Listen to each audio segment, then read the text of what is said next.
fills each sensation. Darkness stirs and wakes imagination. Silently the senses abandon their defenses.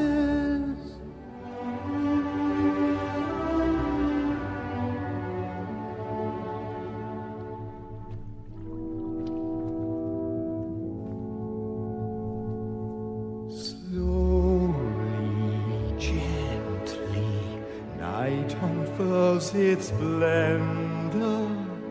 Grasp it, sense it, tremulous and tender.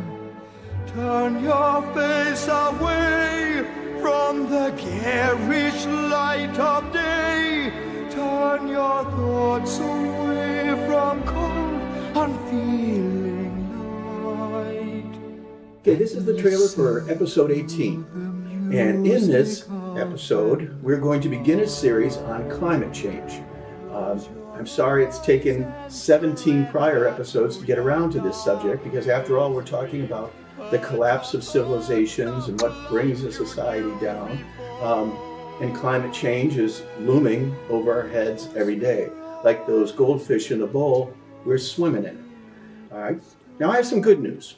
Recent polls indicate that the U.S. is coming around on the issue of climate change. 8 out of 10 believe that climate is changing. Wow. Where's those 20%?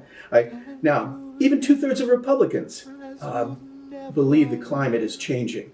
Now there, let me remind you, that's 2/3. That 1/3, those pesky wackadoodles, all right, they ain't going away.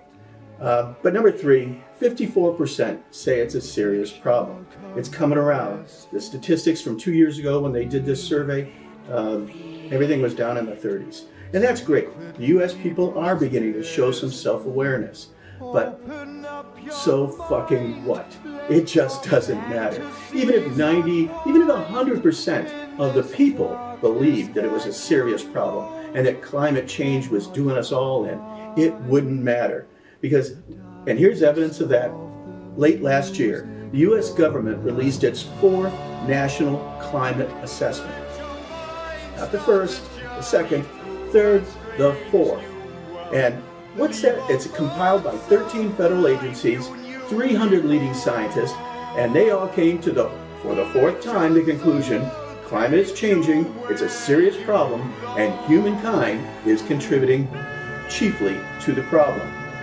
That's what the federal government came up with for the, yes, I'm going to be redundant, 4th time. But it doesn't matter, because the commander-in-chief, he said, that's Donald Trump, he says, I don't believe the report. His report. All that money, all that time, all that effort, for the 4th time. And he doesn't believe the report. He says, and I quote, it's a hoax. It's a hoax.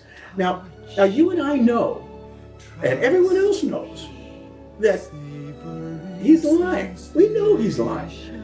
He doesn't believe it's a hoax, and yet he says that.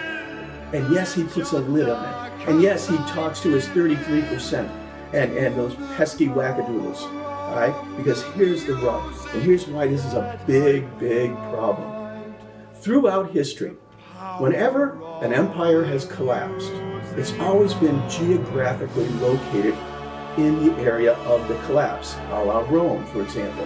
When Rome collapsed, Rome was fucked up. All right? Yes, there were some ripple effects throughout Europe, but nobody in Timbuktu or Japan gave a flying fuck. All right? It was geographically located.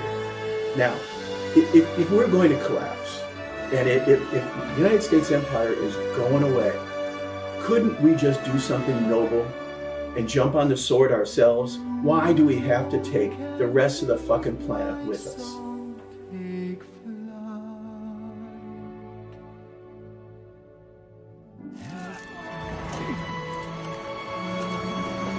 God bless America.